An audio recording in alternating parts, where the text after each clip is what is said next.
जय हिंद. उन्हाच्या तापाची गोष्ट सांगत आहे. भारतामध्ये सर्वाधिक लोकांना सर्वात जास्त वेळा आपल्याला पण कुठला ताप येतो माहिती आहे का तुम्हाला? उन्हाचा ताप.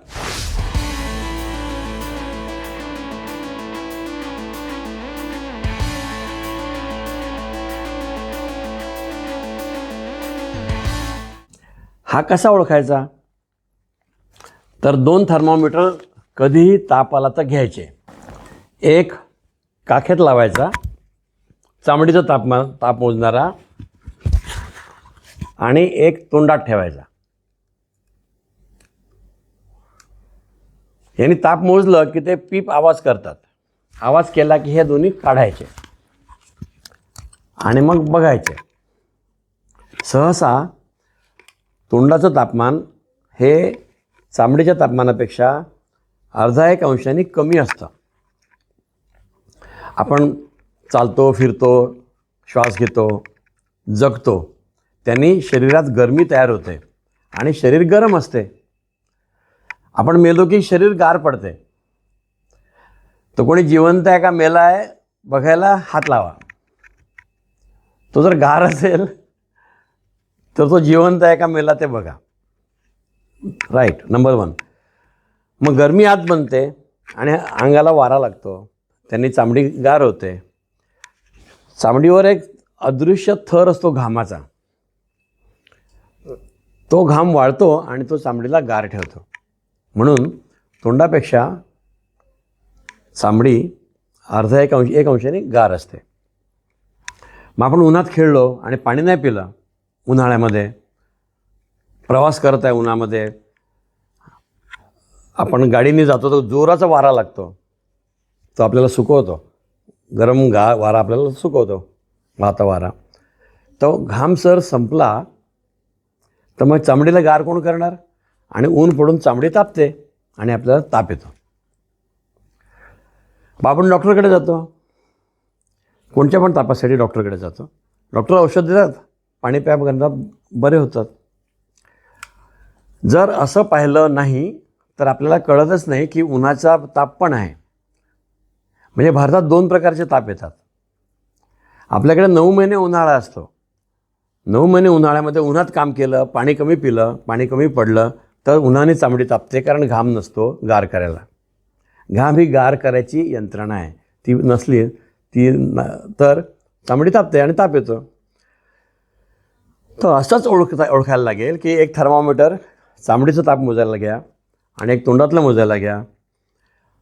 आपल्याला ज्याला आजार नाही त्याला तोंडातलं तापमान हे चामडीपेक्षा जास्त असतं. समजा मला सर्दी झाली, खोकला झाला तर शरीर तापमान वाढवते आणि त्या गरमीने आजार करणारे जंतू मरतात. ज्याला ताप येतो तो जगतो, तो वाचतो. ज्याला प्रतिकारशक्ती कमी होते एड्सच्या आजाराने किंवा कमजोरीने कशाने, आणि ज्याला ताप येत नाही ना, तो सर्दी खोकल्याने मरतो, तो छोट्या छोट्या आजारांनी मरतो. म्हातारपणी आपली प्रतिकारशक्ती कमी होते आणि आपण छोट्या आजारांनी मरतो. तर ताप आपला मित्र आहे. 103च्या खाली आपल्याला काही त्रास होत नाही. तर कृपया 103च्या खालचा ताप सहन करा. त्याला तितिक्षा शब्द आहे, सहन करायला. तर ताप सहन करा आणि लवकर बरे व्हा. याची गोष्ट सांगतो. डॉक्टर मेहरबान सिंग भारताचे मोठे मुलांचे डॉक्टर. ते काबूलच्या मुलांच्या हॉस्पिटलला प्रमुख म्हणून गेले. त्याने 1 वर्षी काय प्रयोग केला की गोवराचे 400 मुलं वर्षभरात दाखल झाले. त्यांनी 2 गट केले. 200 लोकांचा एक गट, त्याला ताप आला की तापाचं औषध देतात, जसं आपण देतो. त्याला पॅरासिटामॉल म्हणतात. त्या औषधाने घाम येतो, तो वाढला की आपण बरे होतो, ताप उतरतो. 200 मुलांना गोवराच्या मुलांना तापाचं औषध देऊन ताप उतरवला, जे आपण सगळे करतो. आणि दुसऱ्या 200 मुलांना तापाचं औषध दिलं नाही, ओल्या फडक्याने पुसून काढलं. म्हणजे साधं पाणी वापरून त्यांनी ताप वाढू नाही दिला खूप जास्त, 103च्या वर.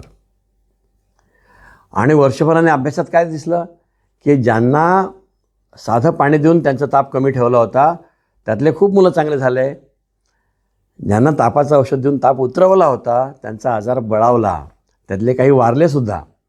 आणि डॉक्टर मेहरबान सिंगचं हे प्रसिद्ध आहे इंडियन पिडियाट्रिक्समध्ये निष्कर्ष की ताप जर औषध देऊन न उतरवता नुसतं ओल्या फडक्याने पुसून काढलं आणि अंगावर काढला तर आपण लवकर बरे होतो.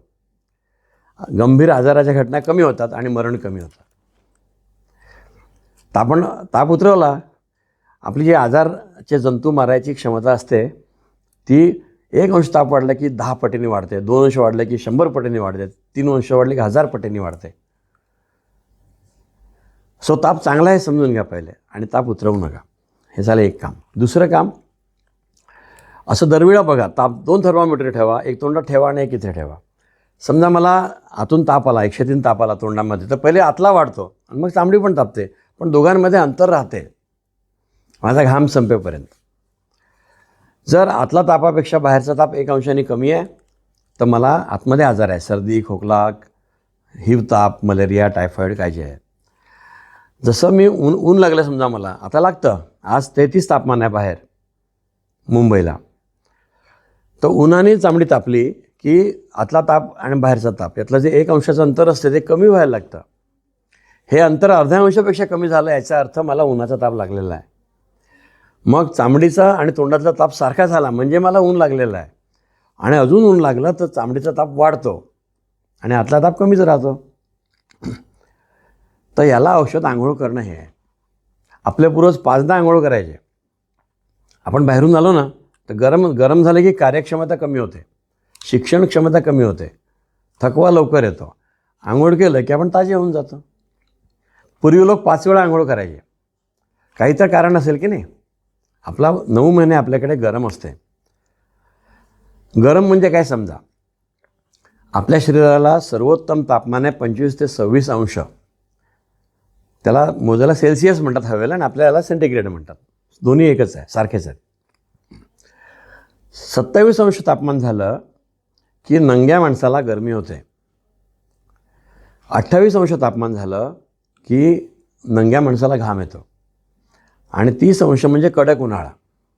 आणि आपल्याकडे भारतामध्ये भारतभर 9 महिने 30च्या वर तापमान असतं आणि 12 महिने मुंबईला 30च्या वरच असते. हे मी तुम्हाला मोजून सांगत आहे. तुम्ही कसं मोजावं, तर घरी भिंतीवरती आता असे घड्याळं येतात ज्यात तापमान पण येतं, तर ते लावून ठेवा आणि 25च्या वर गेलं की AC वापरा आणि ते 25च्या खाली तापमान करा. एकदा मी दवाखान्यामध्ये मी जो बसतो तर माझ्या पाठीमागे एक पश्चिमेला भिंत आहे आणि खिडकी आहे आणि खिडकीतनं ऊन येतं आतमध्ये. आम्ही दिवसभर ऊन येऊ देतो कारण उन्हामध्ये अल्ट्राव्हायोलेट किरण असतात ना, तर ते आजाराचे जंतू करणारे मारून सगळ्या जंतूंना मारतात, निर्जंतुकरण करतात दवाखान्याचं. त्यामुळे सर्व दवाखान्यांमध्ये मोठ्या मोठ्या खिडक्या पाहिजेत, दारं पाहिजेत आणि ते उघडे पाहिजेत आणि सूर्यप्रकाश आत आला पाहिजे. ते हवा शुद्ध करतात, निर्जंतुकरण करतात. सो मी तिथे माझ्या अंगावर पण ऊन पडायचं आणि मी पाणी पण प्यायचो. कधी कधी काय व्हायचं की कामामध्ये पाणी पिणं होत नाही. सो एका दिवशी रात्री मला 102 ताप आला. मग मी तोंडात पाहिला, तोंडामध्ये ताप नव्हता. मग मला कळलं की उन्हामुळे मला ताप लागला आहे. उन्हाळ्याचीच गोष्ट आहे. मग मी रात्रीतून 5 वेळा आंघोळ केलं, खूप पाणी पिलं, खूप लघवी होईल असं. तर 2 दिवसांनी माझा ताप गेला आणि मला कमजोरी बरी व्हायला 7 दिवस लागले. तर भारतामध्ये तापाचे 2 कारणं आहे. एक म्हणजे उन्हाचा ताप आणि दुसरा आतून सर्दी खोकला ताप आला आणि तो उन्हाने वाढला. जेव्हा आम्ही भरपूर पाणी पितो तेव्हा आम्हाला चांगला घाम येतो आणि चामडी तापली तर तो घाम वाढतो आणि आपलं तापमान बरं होतं. आणि जे पाणी जास्त असतं त्यांनी सुसू व्हायला पाहिजे. सो 2 गोष्टी आम्ही आयुष्यभर पाळल्या पाहिजे. एक म्हणजे तहान लागणार नाही एवढं पाणी पिलं पाहिजे. बाहेर जाताना छोटी 1 पेला पाण्याची 200 मिलीची पाण्याची बाटलीच घेऊन जायला पाहिजे किंवा तहान लागणार नाही एवढं पाणी पित राहायला पाहिजे आणि सुसू चांगली होत राहिली पाहिजे. सूचा मंत्र पण कळला पाहिजे. सू छान तर आपण छान, सू खराब तर आपण खराब. सू म्हणजे छान, सुसू म्हणजे लघवी. सुसू छान तर आपण छान, सुसू खराब तर आपण खराब. सुसू नाही तर आपण नाही. कमी सुसू म्हणजे खराब सुसू, जास्त सुसू म्हणजे पण खराब सुसू. लहान मुलांना अन्न म्हणून पातळ भाताचं पाणी, डाळीचं पाणी देतात. एवढं पाणी देतात की सुसू खूप होते, पण ते उपाशी राहून खराब होतात. आणि 10पैकी 9 मुलं दुसऱ्या वाढदिवसाला आज खराब असतात, कारण आपण पातळ अन्न देतो. ते नाही दिलं पाहिजे. चमच्यातनं सांडणार नाही एवढं घट्ट अन्न असलं पाहिजे, आणि हेच बाळांना दिलं पाहिजे.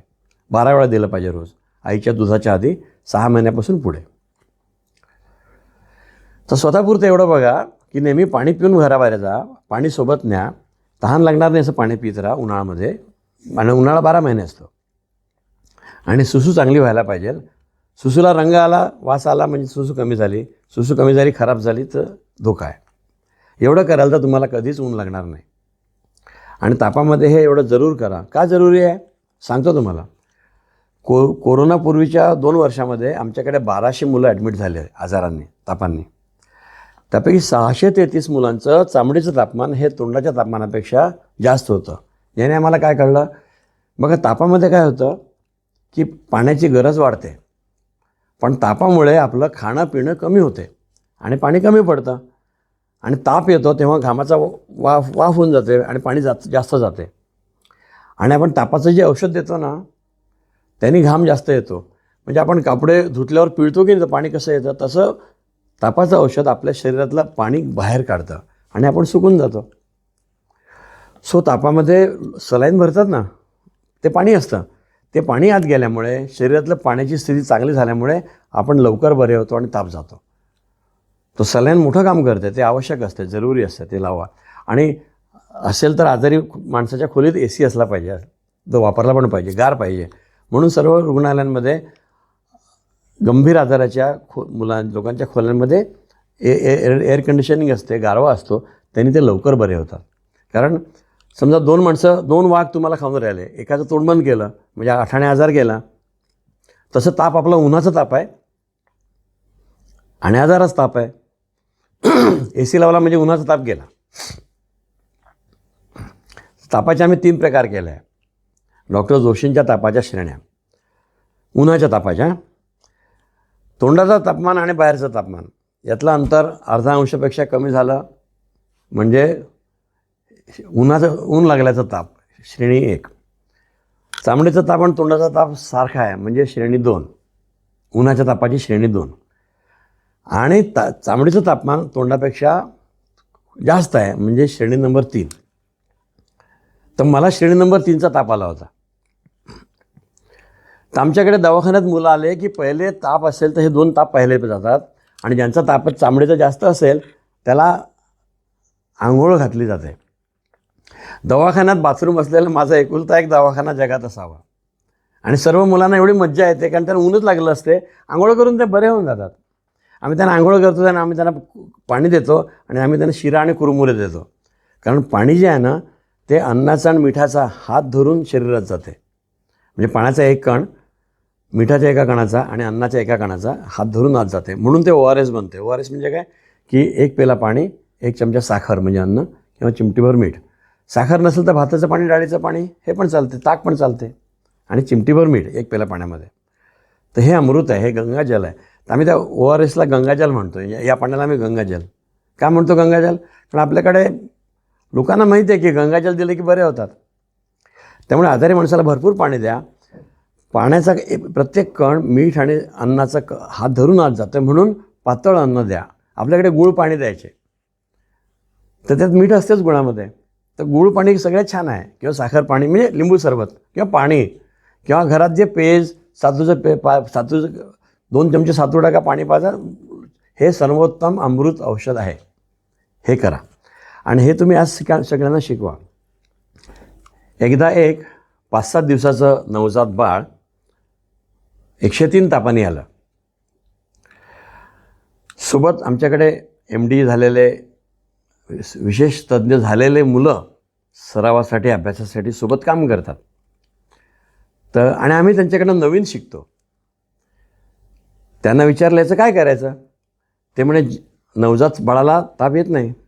ताप आला म्हणजे गंभीर असेल, जीवाला धोका असेल, तर याला दवाखान्यात ठेवलं पाहिजे, याला इंजेक्शन औषध केलं पाहिजे, याच्या पाठीत रक्त तपासलं पाहिजे आणि याचं पाठीतलं पाणी पण तपासलं पाहिजे.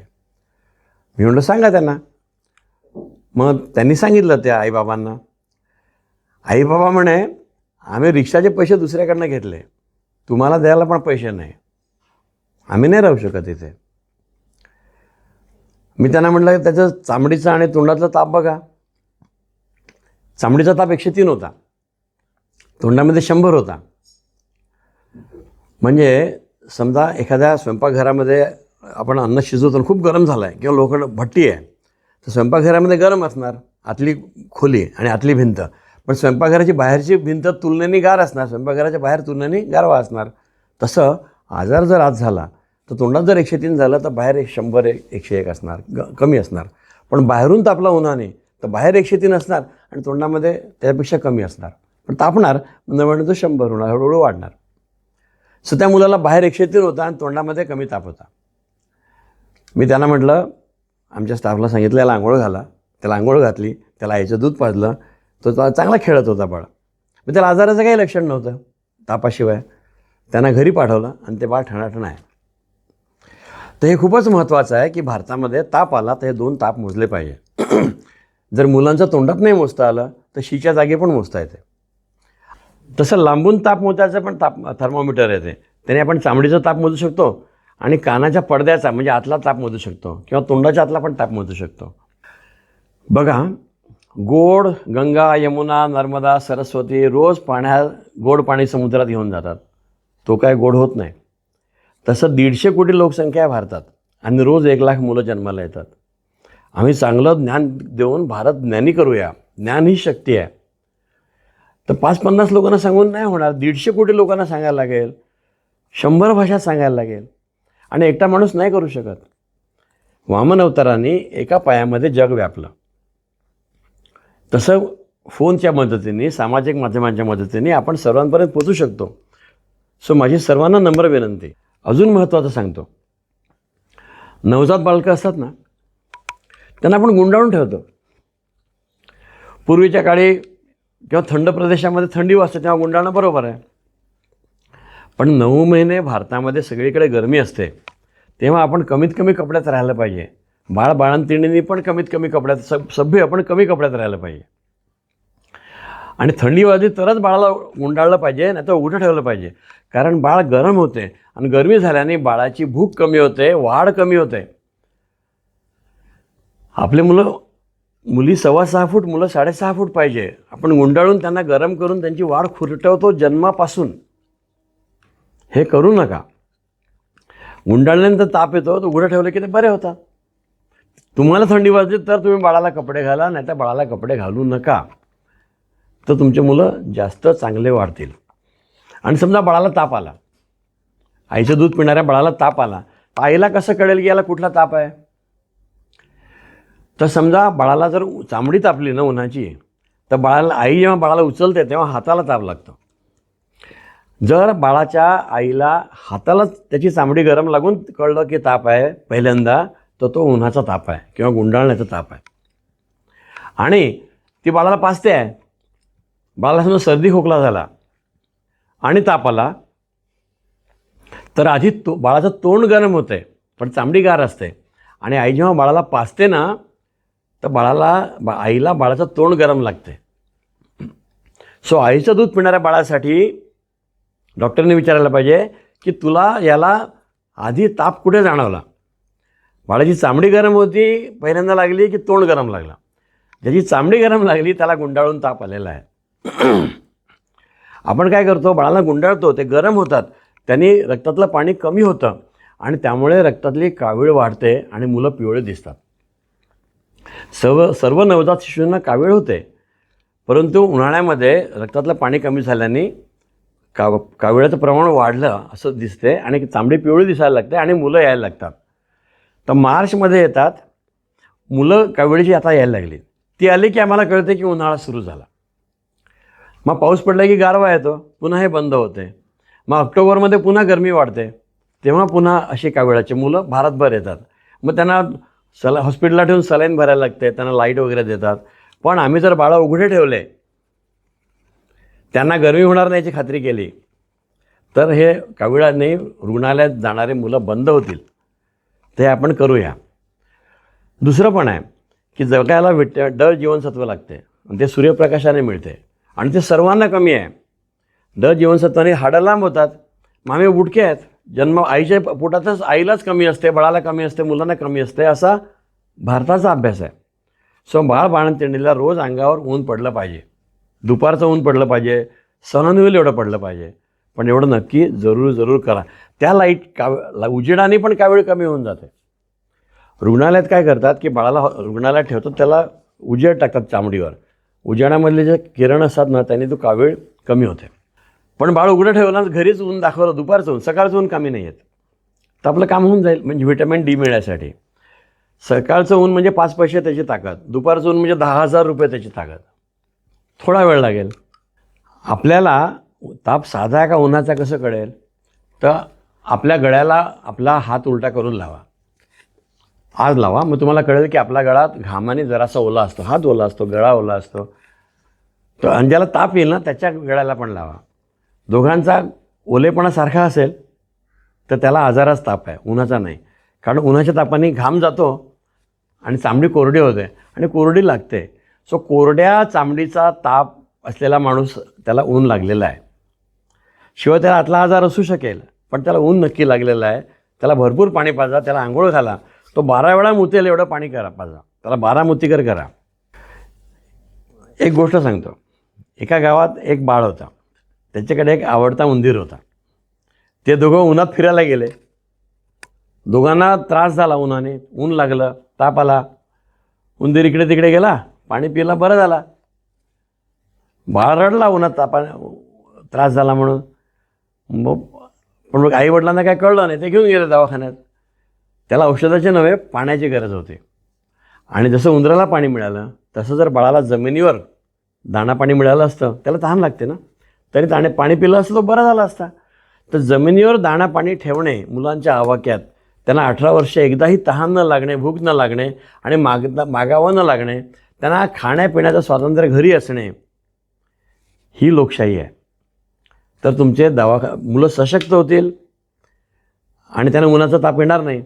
आपले मुलं बारीक आहे कारण आपलं अन्न ओट्यावर आहे. मुलांच्या खिशात खाऊ असेल, घरी कोपऱ्यात असेल, त्यांच्याकडे खाऊची पिशवी असेल, तर मुलं बारीक राहणार नाहीत, म्हणजे कुपोषित राहणार नाहीत. भारतातल्या कुपोषणाचं कारण आम्ही जेवण मुलांच्या आवाक्याबाहेर ठेवलं हे आहे. तुम्ही जमिनीवर खाऊ ठेवा. आम्ही 1 कोटी वर्ष कच्चं खाऊन जगलेलो आहे. स्वयंपाकघरून 10,000 वर्ष झाले. कच्चे डाळ तांदूळ जरी मुलांच्या आवाक्यात राहिले, पाणी राहिलं, तर ते त्यांचं पोट भरून चांगले होतील आणि कुपोषण नष्ट होईल. कुपोषण नष्ट करायला आम्ही करोडो रुपये घातलेले आहे, अनंत योजना आहेत. हे सगळं ठीक आहे. घरी खाऊ कोपरा पाहिजे, त्यात खाऊ ठेवलेला पाहिजे. 18 वर्ष तहान भूक लागली नाही पाहिजे, मुलांना मागावं नाही लागलं पाहिजे. भारतातलं कुपोषण नष्ट होईल. म्हणजे बारीक कुपोषण म्हणजे बारीक उपासमार नष्ट होईल. मुलं बारीक असणं नष्ट होईल. दुसऱ्या प्रकारचं कुपोषण होऊ शकेल अति खाण्याचं, जे आता होऊन राहिलं. ज्यांचे पोटं दिसतात ते मुलं जाड आहेत, ते कुपोषित आहेत. ज्यांचे पोटं दिसतात ते मोठे माणसं पण जाड आहेत, माझ्यासारखे. सो सगळे विठ्ठलासारखे होऊया.